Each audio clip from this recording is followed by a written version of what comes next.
अस्सलाम वालेकुम। प्रोग्राम देख रहे हैं आप जी स्पोर्ट्स और मैं हूं तलहा आलमगीर। हफ्ते का आज पहला शो है और मेरे साथ मौजूद हैं मेरे को होस्ट मोहसिन मेहदी।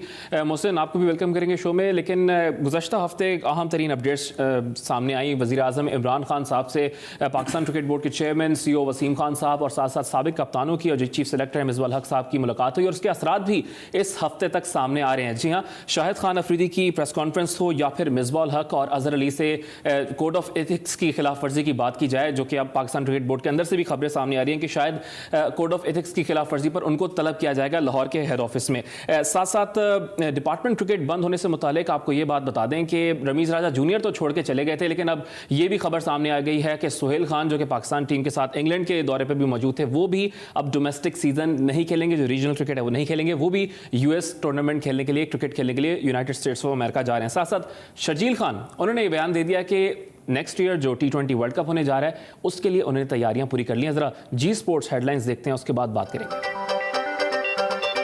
दौरा पाकिस्तान के लिए जिम्बाब्वे ने तरबियती स्क्वाड का ऐलान कर दिया। ऑलराउंडर छमोची भाभा की क़यादत में मेहमान टीम पाकिस्तान का दौरा करेगी।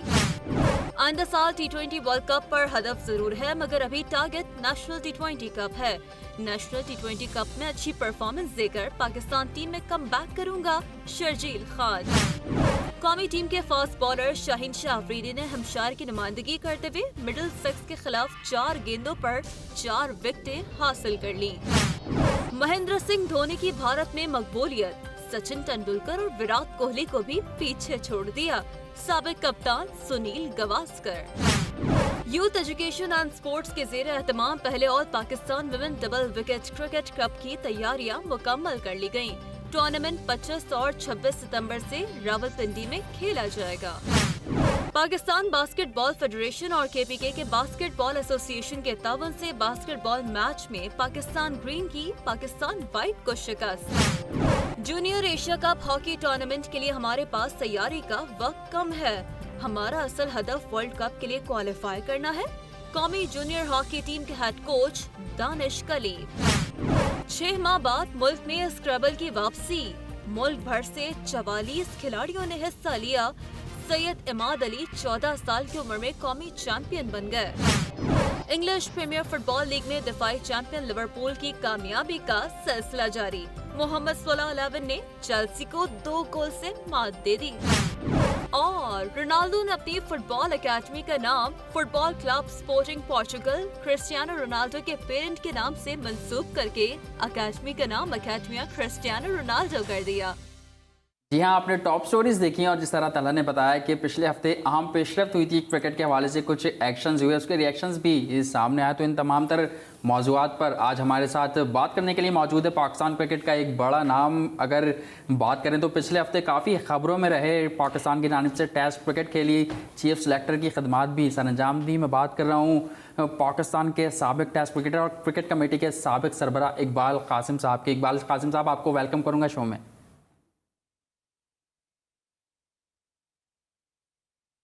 बहुत शुक्रिया जनाब, थैंक यू। बिल्कुल इकबाल साहब, वेलकम करेंगे, खुश आमदीद आपका कि पहली बार आप इस शो में जी स्पोर्ट्स में आए। और आपसे जानना चाहूँगा, जिस तरह मैंने बात की साबिक सरबराह हो गए, अब आप क्रिकेट कमेटी के वहाँ दौरे इंग्लैंड की अगर बात करें तो काफ़ी मायूसकुन कारकर्दगी थी पाकिस्तान क्रिकेट टीम की।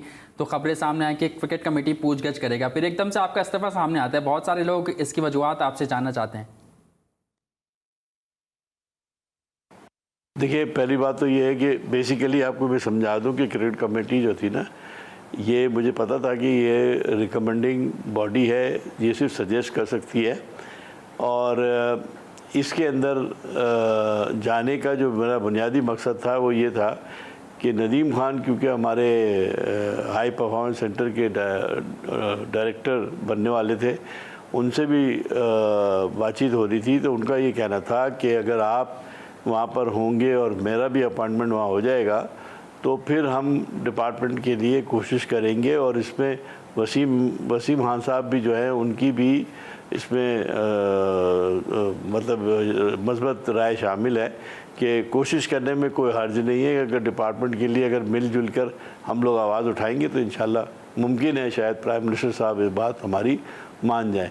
तो ये जज्बा था सिर्फ कि भाई डिपार्टमेंट की क्रिकेट जो है वो रिवाइव हो जाए, तो एक आध टूर्नामेंट शायद मिल जाए। तो आपने देखा होगा कि पहली जब हमारी मीटिंग हुई थी कि तो उसका मिनट जो है वो प्रेस रिलीज जो पीसीबी ने दिया उसमें ये जिक्र था कि डिपार्टमेंट के हारून रशीद को कि साहब आप जो हैं वो विंडो देखें डिपार्टमेंटों के लिए और मुमकिन है कि अगली मीटिंग में इस पर डिस्कशन हो जाए। तो मैंने जब महसूस किया कि ये नहीं हो रहा और इसके साथ साथ दूसरा और भी मसाइल थे जिसमें जो डोमेस्टिक क्रिकेट के जो एम्पायर रेफरी इनके लिए जो कुछ भी काम हो रहा था तो उसके लिए एक छोटी सी कमेटी बनाई थी जिसके वसीम अकरम साहब चेयरमैन थे और उसमें अली नकवी और दूसरे भी साथी हमारे जी गुल साहब जो थे वो भी मेंबर थे और इनकी जिम्मेदारी थी कि वो ओवरसी करें कि ये मामलात को और फिर वो रिपोर्ट बना के ले आए। और बाहैसियत चेयरमैन के मैंने एक दो नाम उनको सजेस्ट किए और रिकमेंड किए कि भाई इसमें आप देख लीजिए कि अगर इनका हक बनता है तो आप मेहरबानी है आपकी, आप इसको उनको भी जगह दे दें क्योंकि वो एलीट पैनल के लोग थे। तो मुझे कहा गया कि जी ठीक है हम करेंगे, लेकिन सडनली लिस्ट आउट हो गई और उनका नाम नहीं था। वो मुझे ज़रा बुरा लगा कि यार कम से कम ये कह देते कि भाई हम नहीं कर सकते हैं या माजरत कर लेते तो कोई भी तो फिर भी कोई बात नहीं थी। तो वो मैंने महसूस किया कि भाई अगर बाहैसियत चेयरमैन के अगर हमारी रिकमेंडेशन को कि किसी किस्म की कोई अहमियत ना दी जाए तो फिर फ़ायदा कोई नहीं है ऐसी जगह पे रहने का। तो दोनों बातें थी, डिपार्टमेंट के क्रेडिट का भी कोई चांस नहीं था और ये भी नहीं था, तो इसलिए फिर छोड़ना पड़ा। सही। इकबाल कासिम साहब, आपने जो इस्तीफ़ा लिखा पाकिस्तान क्रिकेट बोर्ड को इस्तीफ़ा भेजा उसके अंदर आपने लिखा है कि आप एक डमी चेयरमैन हैं। डमी चेयरमैन का वर्ड आपने इस्तेमाल किया, साथ साथ आपने लिखा कि ये डमी चेयरमैन एक मुस्तहक मैच रेफरी भी तजवीज़ नहीं कर सकता। आपके साथ जाकिर खान साहब भी मौजूद थे जो कि ज़ाहिर कोऑर्डिनेशन देख रहे हैं। उन्होंने ऑप्शन आपको नहीं बताया कि शायद आपकी मुलाकात वो करवाना चाहें पाकिस्तान क्रिकेट बोर्ड के चेयरमैन एहसान मानी या फिर CEO वसीम खान साहब के साथ, या आपने उनको ये तजवीज़ दी हो कि आप मुलाकात एक पहले कर लें उसके बाद आप अपना इस्तीफ़ा पेश करें? थोड़ी ज़रूरत है, वो तो part and parcel of the committee थे भाई। वसीम खान साहब भी मौजूद थे, जाकिर खान साहब भी हमारे हिस्सा थे, तो वसीम अकरम भी मौजूद थे, तो सारा पूरा लोग तो सारे मौजूद थे। उसमें कहने की कोई आगे सुनने की बात ही नहीं है। वो तो सब देख रहे थे क्या हो रहा है। जी बिल्कुल देख रहे थे क्या हो रहा है। ये भी जानना चाहूँगा आपसे कि इससे पहले मोहसिन हसन खान साहब इस कमेटी के सरबराह थे और वो भी एक कामयाब बैट्समैन और कामयाब कोच रहे हैं। आप दोनों, एक बहुत बड़ा नाम है पाकिस्तान क्रिकेट का और पाकिस्तान क्रिकेट की बेहतरी के लिए काम करना चाह रहे थे। उनका भी यही मकसद था, आप भी यही करना चाह रहे थे, लेकिन फिर पाकिस्तान क्रिकेट बोर्ड क्या चाहता है? क्यों हमारे जो बड़े क्रिकेटर्स हैं, आप जैसे नाम है, उनसे फ़ायदा क्यों नहीं उठाया जा रहा इकबाल साहब? देखिए, हर कमेटी का एक फंक्शन होता है। इस कमेटी का इतना ही फंक्शन था, मगर हमारी एक्सपेक्टेशन ये थी कि ये हमारे एज ए क्रिकेटर वसीम अकरम एक सीनियर आदमी है, हम इसके अंदर मौजूद थे, हमारी उमर गुल मौजूद था, अली नकवी मौजूद था। ये अच्छी खासी हैवी वेट कमेटी थी।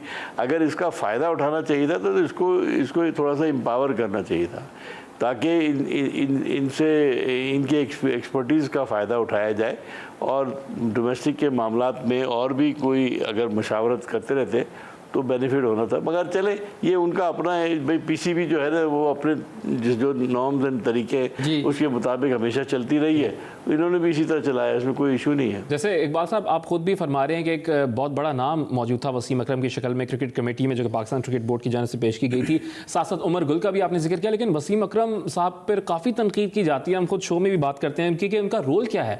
आप बताएं कि क्या रोल उनका रहा है जब से वो क्रिकेट कमेटी के मेंबर बन रहे हैं। साथ साथ जो दीगर मेंबरान थे, क्या वो सपोर्ट कर रहे थे इस फैसले से मुतालिक आपको? कमेटी में वसीम अकरम साहब मेरे साथ काम कर रहे थे और अच्छा काम कर रहे थे। 4 तो मीटिंगें थी, उसमें से 2 या 3 हो चुकी थी। एक कराची में हो चुकी थी, 2 स्काइप के ऊपर या उसके ऊपर हुई थी। तो कोरोना की वजह से कुछ ज़्यादा इसमें कोई इतना ऐसा नहीं था कि कोई कंट्रीब्यूशन बहुत ज़्यादा 3-3 महीने बाद अगर आपने कमेटी की मीटिंग करेंगे तो उसमें थोड़ी कुछ आप कंट्रीब्यूट कर सकते हैं। हाँ, इसमें तो ये है कि भाई एक राय हो सकती है कि जो काम हो रहा है उसको देख लिया जाए और सी कर लिया जाए। बिल्कुल, रिकमेंडेशन जो मेन काम था क्रिकेट बोर्ड की, जो क्रिकेट कमेटी पाकिस्तान की जानिब से, पाकिस्तान क्रिकेट बोर्ड की जानिब से बनाई गई थी, रिकमेंड वो कर सकती थी, लेकिन अमल दरामद जो था वो काम वो पाकिस्तान क्रिकेट बोर्ड का अपना काम था। लेकिन दौरा इंग्लैंड में नाकामी पर खबरें यहाँ पर इकबाल साहब ये हो रही थी कि शायद अब क्रिकेट कमेटी जो है वो एक्शन लेगी। तो बतौर chairman cricket committee Pakistan cricket board आप क्या एक्शन लेते हैं दौरा इंग्लैंड पर नाकामी पर? मेरा ख्याल है कि अगर सबसे पहली बात तो ये है कि मिसबाह उल आते वो प्रेजेंटेशन देते कि जैसे लास्ट टाइम पहली दफ़ा जब हमने मीटिंग की थी तो उसमें मिसबाह ने अपना आके पूरा प्लान दिया था कि जी मेरा क्या प्रोग्राम है और कैसे मैं चलूँगा। तो ये आके अपनी एक्सप्लेनेशन देते कि भाई किस तरीके से मैंने टीम बनाई, कैसे हुआ, लड़कों की परफॉर्मेंस क्या थी, फिर क्रॉस क्वेश्चनिंग होती उसमें वसीम अकरम क्योंकि वहाँ मौजूद थे, उनका एक्सपीरियंस था, वो पूछते और मेरा ख्याल है वो इन्होंने इंटरनली कर लिया होगा। ऐसा नहीं है कि वसीम अकरम साहब ने छोड़ा होगा, वो माशाल्लाह उनको काफ़ी वो है इस पर दस्तरस्त है, तो वो देख लेते हैं, वो उन्होंने पूछ लिया होगा। और वैसे मिसबाह उल हक जो है वो उन्होंने अभी प्राइम मिनिस्टर के पास जाके पूरा एक्सप्लेन तो किया है, हर चीज़ तो बताई है, तो इसलिए मैं समझता हूँ कि अब मज़ीद इसमें कुरेदने की गुंजाइश है नहीं। ठीक है, दौरा इंग्लैंड के हवाले से इकबाल साहब हम बात कर रहे हैं, तो मैं समझता हूँ ये जानना चाहता हूँ आपसे कि आप क्या समझते हैं कि दौरा इंग्लैंड पर जो नाकामी हुई पाकिस्तान क्रिकेट टीम को, उसका जिम्मेदार कौन है? प्लेयर्स हैं, कोचिंग स्टाफ पर जिम्मेदारी आयद होती है, क्या कहेंगे इस पर? देखिए, शिकस्त की जिम्मेदारी जो है ना वो कोई एक नहीं है। मैं समझता हूँ कि मैं बीइंग ए स्पोर्ट्समैन इसमें किसी एक को कहना कि जी कोच जिम्मेदार है या सेलेक्टर जिम्मेदार है या कैप्टन जिम्मेदार है, इसमें सारे जो भी देखें ना, प्लेयर जो है सबसे पहले प्राइम प्लेयरों की परफॉर्मेंसेस, फिर कैप्टनसी का रोल बड़ा होता है, उसके अंदर वो भी शामिल है, फिर कोचिंग का रोल शामिल है, ठीक है ना, कि टीम कैसी बनाई आपने, फिर सिलेक्शन का रोल शामिल है कि आपने जो टीम सेलेक्ट की वो क्या सही की या गलत की। तो चारों जो भी प्रोफेशनल इसके अंदर इन्वॉल्व है वो सब इसके जिम्मेदार हैं। ठीक है, बहुत से लोग जिम्मेदार हो सकते हैं, कोई एक, जिस तरह मोहसिन कह रहे हैं इकबाल साहब, कोई एक बंदा जिम्मेदार नहीं है। लेकिन जिस तरीके से माजी की अगर बात करें इकबाल साहब, तो मिसबाह उल हक साहब जब T20 के कैप्टन थे तो उनको कप्तानी से हटाने पर, यानी उनको हटने पर राज़ी आपने किया था, तो क्या एक ओहदा छोड़ने पर भी आप राज़ी कर सकते थे और करते आप इस तरह के एक ओहदा वो छोड़ दें जब चीफ सेलेक्टर और हेड कोच का ओहदा था ही उनके पास? तो देखिए, मैं समझता हूँ कि जिस वक्त ये इनको डबल ओहदा दिया गया था उस वक्त आई थिंक जो उनके दिमाग में होगा वो ये होगा कि क्योंकि ज़्यादातर लोग ब्लेम करते रहते हैं कि जी अगर टीम अच्छा करती है तो बुरा करती है तो कोच के ऊपर जिम्मेदारी आ जाती है, और वो ब्लेम देता है सेलेक्टर को और कैप्टन जो है वो कोच को देता है, खिलाड़ी जो है वो कोच को बुरा भला बोलते हैं, तो वो ब्लेम शिफ्टिंग होती रहती है।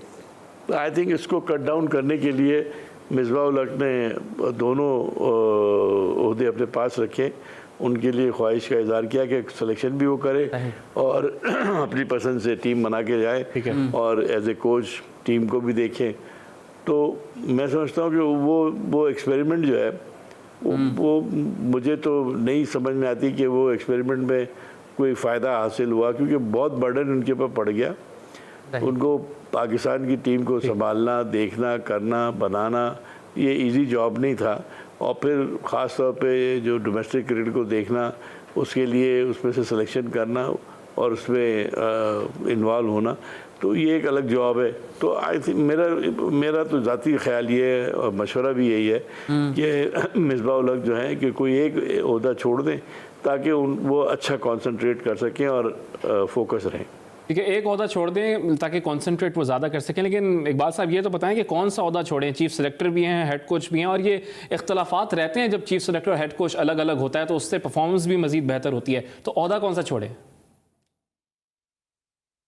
जिसमें वो कंफर्टेबल हो, जो अच्छी तरीके से निभाना चाहता हो वो रख लें। बेशक टीम का कोच रहे, कोई इशू नहीं है। ठीक है, आप समझते हैं कि जो वो अच्छे तरीके से जिम्मेदारी निभाना चाहते हैं उस पर ही रहें। आपने मिसबाह-उल-हक की बात की, मैं थोड़ा सा वकार यूनुस की भी बात करना आपसे चाहता हूं कि बॉलिंग का देखा आपने बॉलर्स की कारकर्दगी दौरे इंग्लैंड पर, और फिर हमने ये भी देखा कि जब टीम वापस आ रही थी तो वकार यूनुस साहब अपने घर चले गए। तो आप नहीं समझते कि पाकिस्तान क्रिकेट बोर्ड को वकार यूनुस साहब को ये बात भी बावर करानी चाहिए कि आप डोमेस्टिक सतह पर भी या पाकिस्तान में आकर भी बॉलर्स की रहनुमाई करें, इससे ज़्यादा फ़ायदा होगा? देखिए, वकार यूनुस जो है बड़ा नाम है और वो टीम के साथ होते हैं तो जाहिर है कि वो कोई बेसिक कोचिंग तो नहीं करेंगे ना। वो खिलाड़ियों का टूर के ऊपर नोक पलक दुरुस्त कर सकते हैं, अपना एक्सपीरियंस शेयर कर सकते हैं और स्ट्रेटजी बना सकते हैं कि भाई ये जो टीम है, जो भी अपोजिशन है उसकी वो कैसे खेल रही है, कैसे उनके बैट्समैन हैं और आपको इन ग्राउंडों के ऊपर कैसे बॉलिंग करनी चाहिए, इन पिचेस के ऊपर कैसे बॉल का इस्तेमाल करना चाहिए। तो ये चीज़ें जो उनका एक्सपीरियंस है वो मैच के पॉइंट ऑफ व्यू से तो और टेस्ट मैच के पॉइंट ऑफ व्यू से या वनडे के पॉइंट ऑफ व्यू से वो शेयर करते हैं और वो बताते होंगे। मगर जो बात आप कह रहे हैं कि जी बेसिक कोचिंग, तो बेसिक कोचिंग तो जो है वो तो हाई परफॉर्मेंस सेंटर में ही जाके हो सकती है, लोकल लेवल पे ही हो सकती है। हाँ, उसमें ऑफ सीज़न के अंदर मेरी तो ख्वाहिश होगी कि वकार यूनुस हमारे पाकिस्तानी बॉलरों को सिखाएं। अगर उनका, क्योंकि वो ऑस्ट्रेलिया में बेस्ड हैं तो जाहिर है वो फैमिली को भी देखना होता है, तो अगर वो कॉन्ट्रैक्ट की शिक के मुताबिक जाते हैं तो उसमें कोई हर्ज नहीं है। ठीक है, वकार यूनुस जो कि बॉलिंग कोच हैं पाकिस्तान क्रिकेट टीम के, इकबाल साहब ये फरमा रहे कि स्ट्रेटिजिकली वो लेके चलें तमाम बॉलर्स को और प्लान बाय प्लान वो तमाम सीरीज़ को लेके चलें। वक्त हुआ एक ब्रेक का। साबिक चीफ सेलेक्टर इकबाल कासिम साहब जो कि साबिक चेयरमैन पाकिस्तान क्रिकेट कमेटी है हमारे साथ मौजूद है, मजीद भी उनसे बात करेंगे लेकिन एक शॉर्ट ब्रेक के बाद।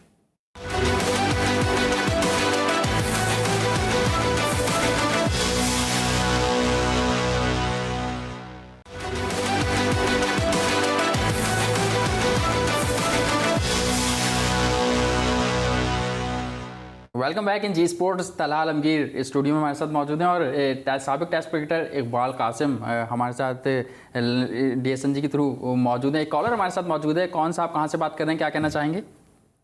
अस्सलाम वालेकुम, कैसे हैं आप लोग? तलहा और मोहसिन साहब, खैरियत से हैं आप लोग? वालेकुम अस्सलाम जी, हम बिल्कुल ठीक ठाक। आप बताइएगा क्या पूछना चाहेंगे?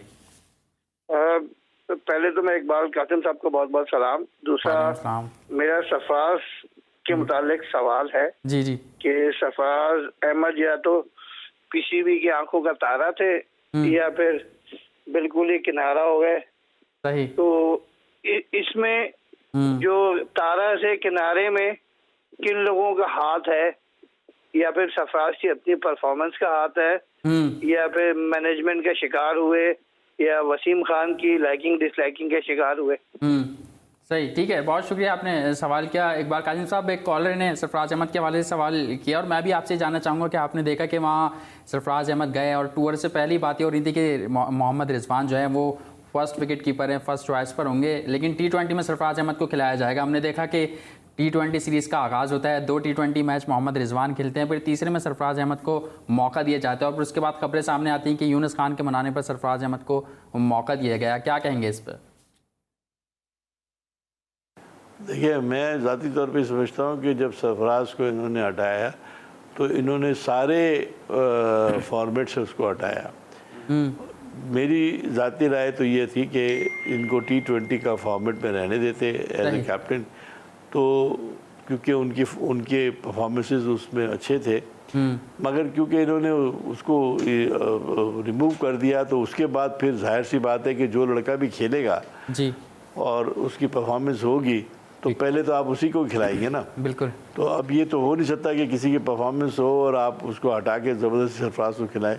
तो रिजवान ने अच्छा परफॉर्म किया है, तो अब इसी बात है कि पहले रिजवान जब तक अब फेल नहीं होगा तब तक ये नंबर 2 की पोजीशन में ही खेलेंगे, मगर उनके हाथ में है, इनको मौका तो मिलेगा और इंशाल्लाह बहुत क्रिकेट है और अपना फोकस करके परफॉर्म करें और अल्लाह ने चाहा तो ये ज़रूर वापस आ जाएंगे अपनी पोजीशन। ठीक है, जब तक रिजवान आउट परफॉर्म करते रहेंगे सरफराज अहमद को तो वो फर्स्ट चॉइस ही रहेंगे, और जब जहाँ पर लैग करेंगे वो गेम प्ले, उसके बाद ही सरफराज अहमद को मौका मिलेगा, लेकिन तब तक वो सेकंड विकेट कीपर ही रहेंगे, ये इकबाल कासिम साहब कह रहे हैं। इकबाल कासिम साहब, क्रिकेट कमेटी की ज़रा बात कर लेते हैं। आप तो मुस्ताफ़ी हो गए हैं, लेकिन बहुत से लोग तनकीद कर रहे हैं, हमारे प्रोग्राम में भी आके बात कर चुके हैं कि क्रिकेट कमेटी एक डमी कमेटी है, वो सिर्फ रिकमेंडेशन के लिए, लेकिन काम उस पर होता नहीं है, तो उसको ख़त्म कर देना चाहिए। क्या आपको लगता है कि अब वाकई क्रिकेट कमेटी का टाइम पूरा हो चुका है, उसको ख़त्म कर दें, या कोई नया चेयरमैन आए? तो कौन होना चाहिए नया चेयरमैन? लोगों का ये ख्याल है कि क्रिकेट कमेटी जो है वो ख़त्म हो जानी चाहिए। तो ये तो खैर अब पीसीबी के चेयरमैन ही डिसाइड करेंगे, क्योंकि ये कमेटी बेसिकली पीसीबी के चेयरमैन की एडवाइजरी कमेटी है। सही। और इसका फंक्शन यही है कि प्रेसिडेंट साहब को बताया जाए और रिकमेंड किया जाए। तो मैं समझता हूँ उसके लिए एक बंदा काफ़ी है। अगर आप वसीम अकरम को प्रेसिडेंट साहब का एडवाइज़र मुकर्रर कर दें तो वो सारे मसाइल हल हो सकते हैं। जो वो काम दूसरों ने करना है वो वसीम अकरम अकेला कर लेगा और एडवाइस दे देगा कि ये क्या सही है क्या नहीं, उसका तजुर्बा बहुत है। तो इतनी फिर इस कमेटी की ज़रूरत नहीं है। ख़वातीन की तरफ से उरूज मुमताज़ हैं, वो एडवाइज़र बन जाएं, और मेन टीम की तरफ से वसीम अकरम बन जाएं, तो मामला जो है वो सही सिमत में जा सकते हैं। सही, ठीक है, मामला सही सिमत में जा सकते हैं अगर सिर्फ क्रिकेट कमेटी में 2 क्रिकेटर्स आप कह रहे हैं, एक वुमेन की तरफ से एक मैच की तरफ से शामिल हो जाए। साथ साथ ये बातें भी हो रही थी पिछले हफ्ते, अगर बात की जाए तो शाहिद आफरीदी हों, शोएब अख्तर हों, राशिद लतीफ़ या दीगर बड़े नाम से जो है वो क्रिकेट बोर्ड में शामिल होने जा रहे हैं। आप समझते हैं कि बड़े नाम पाकिस्तान क्रिकेट बोर्ड के सेटअप में चल पाएंगे? बहुत अच्छी बात है यार, जितने बड़े बड़े अच्छे क्रिकेटर्स आएंगे उतने हमारे खिलाड़ियों के लिए, नए खिलाड़ियों के लिए इंस्पिरेशन होगी, और उनका तजुर्बे से बोर्ड इफादा करेगा, और वो अपना एक्सपीरियंस जो है वो मुंतकिल करेंगे आसानी से, और क्रिकेट जो मुश्किलात का शिकार है वो भंवर से निकल जाएगी। और इंशाल्लाह ये लोग जो हैं वो अब आगे तो फ्यूचर इन्हीं लोगों ने चलाना है, तो इनको चाहिए कि ज़रूर आएँ, अंदर जाएं, अपना जो भी इनपुट है वो दें। सही, ठीक है, इनपुट की आपने बात की, लेकिन पिछले हफ्ते जो कि वफ्द गया वज़ीर आज़म इमरान खान के पास, पाकिस्तान क्रिकेट बोर्ड के सरबराह भी वहाँ मौजूद थे, साबिक मौजूदा कप्तान भी वहाँ मौजूद थे। तो मैं आपसे जानना चाहता हूँ कि आप भी क्रिकेट पर काफ़ी गहरी निगाह रखते हैं और क्रिकेट खेली भी है, तो आप क्या समझते हैं कि उस वफ्द ने कुछ पाया, या फिर वही जो वज़ीर आज़म साहब ने पहले मौक़िफ़ था और वही उनका अब भी मौक़िफ़ है डिपार्टमेंट के हवाले से? देखिए, खान साहब का जो विज़न है वो तो आपको पता है कि वो उससे हटेंगे नहीं, और उनका इंसान को अपना देखना चाहिए कि उनका अभी तक के जितने हुकूमत करते हुए फ़ैसले हैं उसमें जो वो फ़ैसला करते हैं उसमें वो वापस होते नहीं है, इनकी पर्सनालिटी है। तो इस लिहाज से मैं समझता हूँ कि ये भी जो डिपार्टमेंटों का भी काम है वो यही है कि इन्होंने नहीं मानना था, मगर मुझे खुशी है और मैं मुबारकबाद देता हूँ कि मिसबा ने, हफीज़ ने और अज़हर ने एटलीस्ट नुमाइंदगी की, खिलाड़ियों के जो मसाइल हैं उन तक पहुँचाया और उनको बताया कि जी आगाही दी कि ये मामलात ऐसे चल रहे हैं और इसको अगर आप ठीक कर दें तो बड़ी मेहरबानी है। अब फैसला ज़ाहिर है हुकूमत वक्त के इस वक्त वो सरबराह हैं और उनकी पॉलिसी है तो उस पर अडेयर होना है, उसी के मुताबिक चलना है उन्होंने। यकीनन वज़ीर-ए-आज़म इमरान खान साहब की जो पॉलिसी है, जिस तरह सब लोग ही इत्तेफाक कर रहे हैं कि अब शायद रीजन की तरफ ही रहना चाहिए और पाकिस्तान क्रिकेट की बेहतरी जो है वो रीजनल क्रिकेट की तरफ ही है। लेकिन मुलाकात की जहाँ पर मोहसिन ने बात की, आपने बात की, मीटिंग के बाद क्रिकेट बोर्ड अजहर अली और chief selector head coach Misbah हक से काफ़ी नाराज़ हैं और अब तो खबरें ये भी आ रही हैं ज़राए से कि पाकिस्तान क्रिकेट बोर्ड उनको कोड ऑफ एथिक्स की खिलाफ वर्जी पर उनकी सरजनिश भी करेगा। लेकिन इकबाल साहब, मज़े की बात यह है कि चेयरमैन भी जा रहे हैं, सीईओ वसीम खान साहब भी जा रहे हैं, लेकिन मुद्दा नहीं पता किसी को भी कि किस बारे में बात करने जा रहे हैं। मतलब आपके चीफ सेलेक्टर है मिसबा हक, कप्तान है टेस्ट टीम के अजहर अली, आप चले गए साथ, उन्होंने कोई बात कह दी जो आपके शायद प्लान के मुताबिक नहीं थी, तो अब आप उनकी सरजनिश करेंगे, इस पर क्या मौक़िफ़ अपनाएंगे? देखिए, मैं पीसीबी के किसी स्टांस की बात तो नहीं करता, लेकिन मैं अपनी राय दे सकता हूँ ना मैं उनकी, क्योंकि अब कॉन्ट्रेक्चुअल क्या पोजीशन है, लीगल क्या इनकी एथिक्स हैं मुझे नहीं मालूम, मगर मैं इतना जानता हूँ कि ये तीनों खिलाड़ी पाकिस्तान के टॉप के प्लेयर थे, और अगर प्राइम मिनिस्टर से वक्त लेके अगर वो मिल भी लिए तो वो पैटर्न थे, हमारे पीसीबी के पैटर्न है, अगर उनसे मिलना कोई जुर्म तो नहीं है मेरे ख्याल है। अगर मिल लिए तो कोई ऐसी बात नहीं है। हाँ, उनको बुला के आप बजाय पब्लिकली इतनी बात करने की आप इनको कमरे में बुला के बात कर लें कि आइंदा से भाई आप थोड़ा सा ख्याल रखें, आप हमें बता के चलें, साथ चलें, और अंडरस्टैंडिंग होनी चाहिए पीसीबी में और प्लेयरों में। तो ये एक घर की बात थी जो इतनी बाहर निकलने की ज़रूरत नहीं थी निकालने की। ठीक है, आप समझते हैं कि बात को पब्लिक नहीं किया जाना चाहिए था, अगर कुछ बात करनी भी थी वो अंदर ही अंदर करते, मिसबाह को कोई मैसेज पहुंचा देते, अज़हर अली से कोई बात कर लेते। अज़हर अली की जैसे बात छिड़ी है और तला ने भी इससे पहले अज़हर अली से मुतालिक सवाल किया, तो मैं आपसे भी जानना चाहूँगा कि पहला टेस्ट मैच हमने देखा, तमाम लोग यही बातें कर रहे थे कि वो मैच हम जीत सकते थे, लेकिन फिर वो कप्तानी में फ्लॉज आए जिसके बायस ये मैच हमें हारना पड़ा। और मीटिंग में भी इस टेस्ट मैच की बातें हुई जिसके बायस ये खबर सामने आई वहाँ से कि जो वज़ीर-ए-आज़म इमरान खान साहब हैं वो अज़हर अली की कप्तानी से नाखुश थे। तो आपके ख्याल में आपकी राय क्या कहती है कि अज़हर अली को कंटिन्यू करना चाहिए एज अ कप्तान, या आप क्या समझते हैं? मेरा ख्याल है कि वो नाखुश इसलिए थे कि उस टूर के ऊपर एक आध मौका ऐसा आया था कि पाकिस्तान टेस्ट मैच जीत सकता था, और अगर थोड़ी सी उसमें अज़हर बहादुरी दिखाते और थोड़ा प्रेशर डालते और बॉलरों का सही इस्तेमाल करते तो चांसेस थे। वो शायद इस बात को उन्होंने क्रिटिसिज्म में ले लिया, मगर ये इमरान खान साहब जो है वो उनका हक है, प्राइम मिनिस्टर भी हैं और पुराने कप्तान भी हैं और क्रिकेटर भी हैं और एक्सपीरियंस आदमी हैं। अगर उन्होंने कोई निशानदेही की है तो कोई बुरी बात नहीं है, ठीक है। और इसका मतलब ये नहीं कि उन्होंने ये कहा है कि उसको कप्तानी से हटा दें, ये तो अब बोर्ड ने फैसला करना है कि वो क्या करेंगे। ठीक है, आप समझते हैं कि पाकिस्तान क्रिकेट बोर्ड को फैसला लेना है कि उनको आगे क्या करना है, फ्यूचर में क्या देखना है। मीटिंग हुई वज़ीर-ए-आज़म इमरान खान साहब से, उसके बाद फिर शाहिद खान आफरीदी ने एक प्रेस कॉन्फ्रेंस किया जिसमें उन्होंने ये बात कही कि वो इस सिस्टम के जो मौजूदा सिस्टम है डोमेस्टिक का उसके हामी हैं। फिर हमने उससे पहले देखा कि जावेद मियाँदाद साहब ने भी तनकीद की, उसके बाद उन्होंने माफ़ी मांगी। आप इस मामले को कैसा देखते हैं? देखिए, दो मुख्तलिफ चीज़ें। जावेद मियाँदाद ने तो अपने जो जज्बात का इजहार किया था उससे उन्होंने माफ़ी मांगी है, लेकिन जहाँ तक उनका स्टांस है डिपार्टमेंट की क्रिकेट का वो अपनी जगह है, उन्होंने उसके बारे में कोई बात नहीं की। अच्छा, दूसरी बात रह गई शाहिद आफरीदी की। शाहिद आफरीदी जो है वो एक माशाल्लाह बहुत बड़ा नाम है, और आप देख रहे हो कि वो एनजीओ भी चला रहे हैं और थोड़ी सी सियासी सरगर्मियों में भी हिस्सा ले रहे हैं। तो अगर उन्होंने कोई ऐसा बयान दिया भी है तो वो मेरा ख्याल है कोई उनके उतना कोई उसमें कोई बुरी बात नहीं है, ठीक है, उनकी राय है। तो उनकी राय अपनी जगह वो बदल भी सकते हैं और दे भी सकते हैं, क्या है इसमें। ठीक है, मौजूदा डोमेस्टिक सिस्टम जो कि वज़ीर-ए-आज़म ने कह दिया कि अब डिपार्टमेंट्स की जानिब हम वापस नहीं जाएंगे, शाहिद अफरीदी ने भी उसकी हिमायत कर दी है कि अब रीजनल क्रिकेट जो है, जो 6 रीजन्स बनाए हैं वही पाकिस्तान क्रिकेट का मुक़द्दर हैं। लेकिन जहाँ डिपार्टमेंट की बात की जाए वहाँ पर मरहूम अब्दुल कादिर साहब की बात ना की जाए, ये गलत होगा। उन्होंने बहुत आवाज़ उठाई है डिपार्टमेंट क्रिकेट के हवाले से, आज उनको कितना आप याद करते हैं? देखिए, अब्दुल कादिर बहुत बड़ा नाम, अल्लाह पाक सबसे पहले तो अल्लाह मियां उनको जन्नत नसीब करे और उनकी दर्जात बुलंद करे। मेरी दुआ है, मेरे साथ खेलते थे, मेरे साथी थे, और उनका एक मुनफरद स्टाइल था।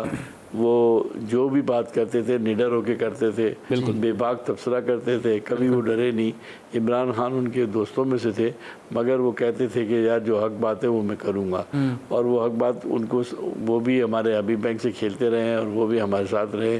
तो हमने गुरबत में क्रिकेट खेली है, हमें पता है कि क्या सूरत हाल होती है और डिपार्टमेंट क्यों ज़रूरी है, तो उसकी इसीलिए वो उसके हामी थे।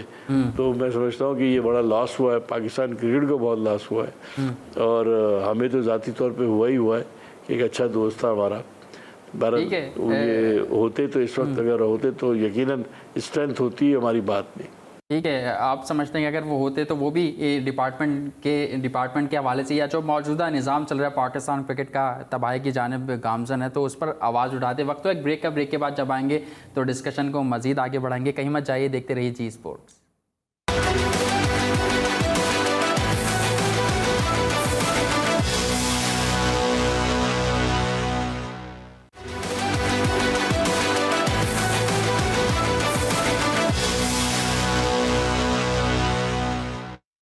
Welcome back after a short break. और ब्रेक से केवल जैसे कि हम बात कर रहे हैं former test cricketer Iqbal Qasim साहब हमारे साथ मौजूद हैं। एक कॉलर भी हमारे साथ मौजूद है, उनसे बात कर लेते हैं। जी अस्सलाम वालेकुम, कौन सा बात करें, कहाँ से?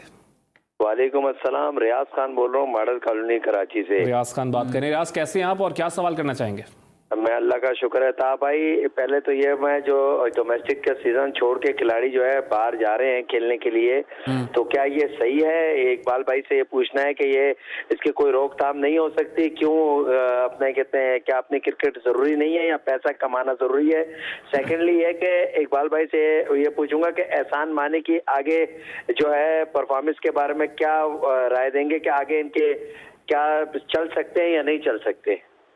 ठीक है, क्या चल सकते हैं नहीं चल सकते। रियाज खान, बहुत बहुत शुक्रिया कॉल करने का। इकबाल कासिम साहब, जैसे कि अभी कॉलर रियाज खान हमारे साथ मौजूद थे, वो भी यही कह रहे हैं कि डोमेस्टिक सीजन जो डिपार्टमेंट्स बंद हुए हैं उसके बाद हमने देखा कि काफ़ी हद तक प्लेयर्स ऐसे भी हैं, जिस तरह सबसे ताज़ा मिसाल ये है कि रमीज़ राजा जूनियर वो छोड़कर इस सीज़न वो नहीं खेल रहे हैं और वो US जा चुके हैं और वो US में जो ह्यूस्टन हेरिकेन्स हैं उसकी जानब से खेल रहे हैं। इतलात ये भी हैं कि सुहेल खान जो कि दौरा इंग्लैंड में बॉलर हैं और पाकिस्तान क्रिकेट टीम के साथ मौजूद थे, वो भी इतलात के मुताबिक पाकिस्तान छोड़ के जा रहे हैं और वो इस सीज़न ज़राए के मुताबिक सीज़न नहीं खेलेंगे, डोमेस्टिक क्रिकेट नहीं खेलेंगे। तो इकबाल साहब, क्रिकेट और क्रिकेटर्स के लिए कितना नुकसानदेह होगा ये कि क्रिकेटर्स छोड़ के जाते रहेंगे बैरून मुल्क और वहाँ जाके पैसा कमाते रहेंगे? देखिए, जब लिमिटेड टीमें होंगी ना बेटा, 6 टीमें हैं, तो ऑब्वियस सी बात है। अब इसमें कौन आएगा कौन रहेगा ये ज़रा डिफ़िकल्ट मामलात हैं। तो आहिस्ता आहिस्ता लोग जो है ना फिर या तो शिफ्ट हो जाएंगे और या छोड़ देंगे क्रिकेट, फिर वही खेलेंगे जिनके पास रिसोर्सेज होंगे या जो इस काबिल होंगे कि उनको सेलेक्ट किया जाए। ठीक है, फिर वही खेलेंगे आपके ख्याल में कि जिनके पास रिसोर्सेज होंगे। रियाज खान साहब हमारे साथ मौजूद थे, उन्होंने एक और सवाल किया एहसान मानी से मुतालिक, उनकी मुद्दत मुलाजमत से मुतालिक। तो मैं ये भी जानना चाहूँगा कि 2 साल पाकिस्तान क्रिकेट बोर्ड के सेटअप को मुकम्मल हुए, आखिरी तीसरा साल यहाँ मौजूद है, तो आप समझते हैं कि एहसान मानी साहब को मुद्दत मुलाजमत में तौसी लेनी चाहिए? उन्होंने कहा कि कुछ दोस्त उनको मशवरा दे रहे हैं कि आप तौसी ना लें, लेकिन मैं तौसी लेना नहीं चाहता। ये तो प्राइम मिनिस्टर साहब फैसला करेंगे, उनको तौसीफ देना ना देना उनका काम है। सही। अगर वो समझते हैं कि उन्होंने काम बहुत अच्छा किया PCB के लिए तो वो दे देंगे, नहीं समझते हैं तो नहीं देंगे। अपनी अपनी राय, उनकी अपनी राय है, मेरी राय से तो उनको कोई फ़र्क नहीं पड़ना। अच्छा काम करने की तो बात आप कर रहे हैं इकबाल साहब, लेकिन मज़े की बात यह क्योंकि कुछ साबिक क्रिकेटर्स ये बात कह चुके हैं कि अगर आप पाकिस्तान क्रिकेट बोर्ड और जो कोचेज़ हैं उन पर तनकीद करेंगे तो शायद आपको भी पाकिस्तान क्रिकेट बोर्ड में नौकरी मिल जाएगी, जिसमें आकिब जावेद का नाम सर फहरिस्त। उन्होंने रिसेंटली ये बात की है कि जावेद मियादाद ने जब माफ़ी मांगी पाकिस्तान क्रिकेट बोर्ड से, तब फैसल इकबाल को ज़ाहिर है उनको नौकरी मिल गई। डोमेस्टिक में वो कोच हैं, कोचिंग कर रहे हैं। तो क्या लगता है वाकई ऐसा है कि आप तनकीद करें पाकिस्तान क्रिकेट बोर्ड पर, उसके बाद नौकरी हासिल करें? अगर ऑफ़र बुरी नहीं है मेरे ख्याल में। देखिए, पॉजिटिव एंगल से देखूं तो ये बहुत अच्छी साइन है कि सारे क्रिकेटर जितने भी एक्स क्रिकेटर थे अच्छे रज़ाक हुए, यूसुफ हुआ और भी बहुत सारे जो हमारे पुराने क्रिकेटर हैं, उन सबको रोज़गार मिल गया और उनकी सबकी एक्सपर्टीज़ जो है वो अब बोर्ड इस्तेमाल करेगा और इससे हमारे नए लड़कों को बहुत बेनिफिट मिलेगा। ये तो है पॉजिटिव बात।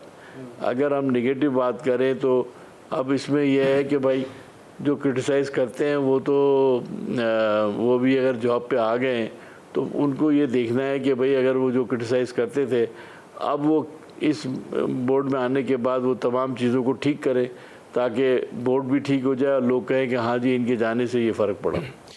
ठीक है, उनके जाने से फ़र्क पड़ा। तनकीद कौन कर रहा है ये भी देखना पड़ेगा। जैसे आप कह रहे हैं कि तनकीद बनाए तनकीद है या फिर तनकीद बनाए इस्लाह है, ये देखना पड़ेगा। अच्छा, ख़बरें ये भी हैं कि जो चीफ सेलेक्टर हेड कोच है पाकिस्तान क्रिकेट टीम मिसबाह हक, वो डोमेस्टिक के जो 6 कोचेज़ आए हैं उनसे थोड़ा नाखुश नज़र आ रहे हैं। तो बतौर क्रिकेटर या कोच आप इस चीज़ को कैसे देखते हैं कि हेड कोच है नेशनल टीम का, चीफ सेलेक्टर है, वो डोमेस्टिक के कोचेज़ से नाखुश है, उन पर तनकीद कर रहा है? मिसबाह हक अपना जो उनका जॉब है वो माशाल्लाह अच्छा, अपने वो पढ़े लिखे आदमी हैं। जब वो बिल्कुल एडमिनिस्ट्रेशन में आ जाएंगे तो फिर वो सारे फैसले करने की पोजीशन में होंगे। अभी तो फ़िलहाल जिनकी जिम्मेदारियां हैं वो कर रहे हैं तो वो सोच समझ के ही कर रहे होंगे। सही, डोमेस्टिक की हम बात कर रहे हैं, कोचेस की बात की, अब खिलाड़ियों की अगर बात करें तो हमने देखा हालिया दिनों में नेशनल T20 कप के लिए स्क्वाड अनाउंस किए गए, तो सेकंड 11 में सलमान बट वाला मामला आया कि उनको सेकंड 11 में शामिल किया गया, जिसपे उन्होंने कहा कि मेरी जगह किसी नौजवान क्रिकेटर्स को प्रोमोट किया जाए और सेंट्रल कॉन्ट्रैक्ट में भी उनको शामिल किया जाए। तो उनके इस स्टांस को आप कैसा देखते हैं? देखिए, एक तो प्रोटेस्ट है ये सलमान बट का कि वो ग्रेड 2 में खेलने जाने से इन्होंने इनकार किया। इसका मतलब ये है कि वो इस फैसले से नाखुश हैं, ठीक है ना। और दूसरा काम उन्होंने ये किया कि उन्होंने ये अंदाज़ा कर लिया कि अब मेरे खेलने की गुंजाइश जो है ना अब ऊपर नहीं है, तो लिहाजा अब ग्रेड 2 खेलने का कोई बेनिफिट नहीं है और खिलाड़ी को, जो नए खिलाड़ी हैं उनको मौका मिलना चाहिए। तो ये अच्छा जेस्चर है, इस लिहाज से मैं समझता हूँ कि उन्होंने अपना पॉइंट ऑफ व्यू से बोर्ड को वाजे कर दिया है कि वो इस फैसले से खुश नहीं है और साथ ही जो है वो यंगस्टर को ग्रेड 2 खेलने की इजाज़त को मौका दे दिया।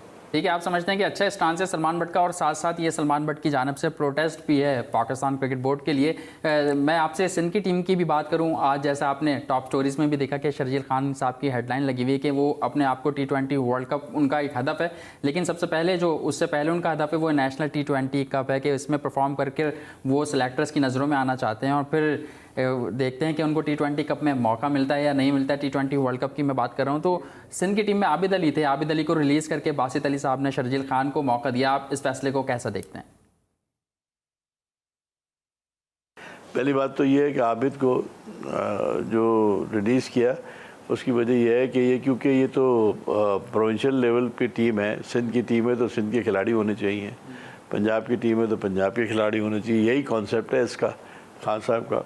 तो इस लिहाज से वो ठीक है, आबिद को उन्होंने वहाँ से फारिग किया और शर्जील को मौका दिया है। तो शर्जील को जब PCB ने इजाज़त दे दी खेलने की, तो अब उसको चाहिए पूरा भरपूर फ़ायदा उठाए इस मौके से और परफॉर्म करे और अब वापस आने की कोशिश करे। बिल्कुल परफॉर्म करे शर्जील खान और वापस आने की कोशिश करे, लेकिन हालिया PSL सीज़न में कोई खासी अच्छी कराची किंग्स के लिए अच्छी कोई उनकी परफॉर्मेंसेस नहीं है, इस पर हम बात करेंगे। लेकिन जैसे कि आप बात कर रहे हैं यंगस्टर्स को चांस देने की बात मोहम्मद हफीज़ की जानिब से की गई और उन्होंने सेंट्रल कॉन्ट्रैक्ट भी हासिल नहीं किया। उन्होंने बोला कि आप यंगस्टर्स को चांस दें, साथ साथ जिम्बाब्वे का दौरा भी आ रहा है, तो उसके लिए क्या लगता है कि पाकिस्तान क्रिकेट बोर्ड को अब यंगस्टर्स को चांस देना चाहिए, क्योंकि जिम्बाब्वे का दौरा है, जिम्बाब्वे दौरा कर रही है पाकिस्तान का?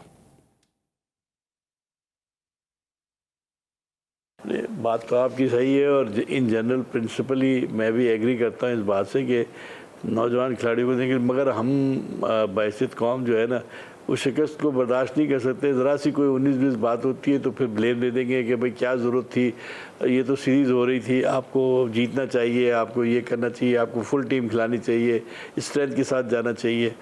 तो ये एक बड़ा इशू है। अब सवाल ये है कि बोर्ड ने क्या डिसाइड किया है। अगर वो ये डिसाइड कर लिया कि नहीं कोई इशू नहीं है, हम अपने नौजवान खिलाड़ियों को मौका देंगे, हार जीत अपनी जगह है, लेकिन ये खिलाड़ियों की ग्रूम करने के लिए बहुत अच्छी अपॉर्चुनिटी है, तो अगर हम खिलाएंगे। और एक ये भी हो सकता है कि सेफ होकर आप अपनी टीम में 2-3 खिलाड़ियों को, नए खिलाड़ियों को मौका दें और बाकी 70% जो खिलाड़ी है वो आपके सीनियर हो, ताकि वो अपना काम करें और अच्छा परफॉर्म करें और टीम जिताने की बात करें, और इसमें 1-2 लड़के जो हैं आप डालते जाएं और उनको मौका मिलता जाएगा, वो भी ग्रूम होते जाएंगे। तो ये एक सेफ फार्मूला है।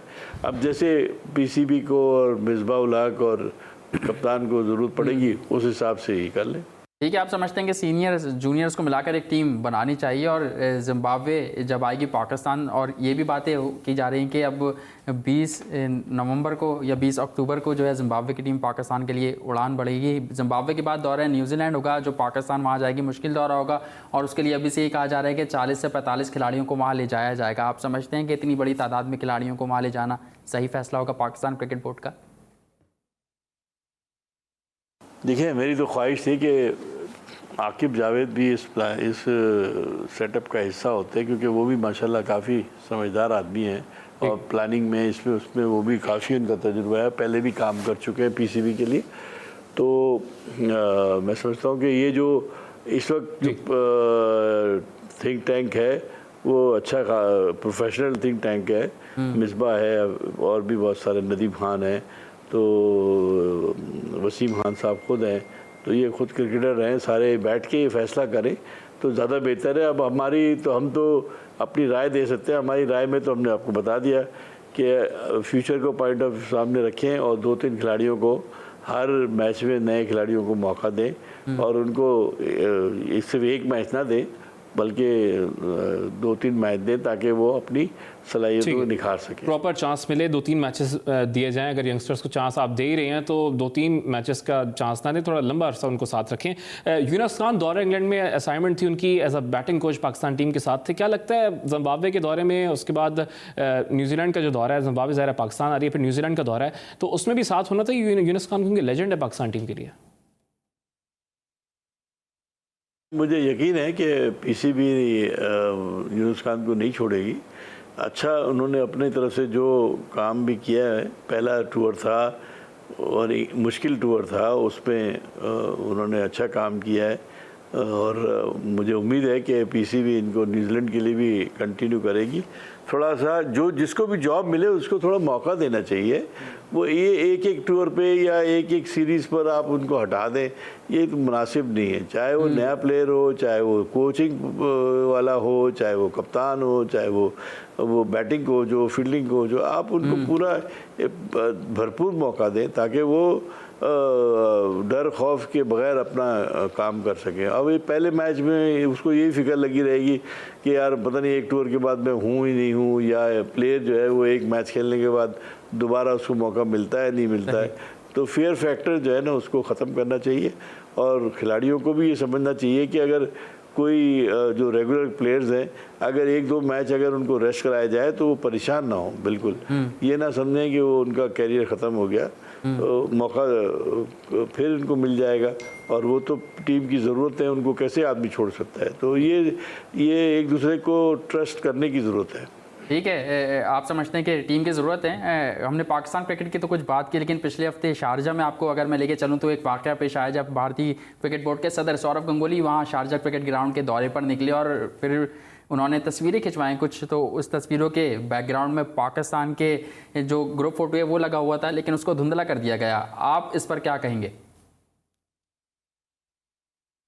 धुंधला करने से आप मिट थोड़ी जाएगी तस्वीर, या हिस्ट्री खत्म हो जाएगी। हिस्ट्री नहीं खत्म होती, ये एक टेम्पररी शॉर्ट पीरियड वो तसल्ली होती है कि हमने ये पिक्चर जो है मधम कर दी, मगर जो तारीख है वो तो रहेगी, तारीख नहीं ख़त्म हुआ करती। ठीक है, बहुत शुक्रिया अदा करना चाहूँगा इकबाल कासिम साहब आपका। जिस तरह आप अपने दिलेरी से पहचाने जाते थे, क्रिकेट दिलेरी से खेलते थे, उसी तरह आप बात भी करते हैं और बहुत खुशी हुई आपसे बात कर। उम्मीद है कि आप अगले प्रोग्रामों में भी हमारे प्रोग्राम में शिरकत करेंगे। और तलहा आलमगीर का भी शुक्रिया अदा करना चाहूँगा। इसी के साथ साथ आपसे कल मुलाकात होगी। अपना ख्याल रखिएगा। अल्लाह हाफ़िज़।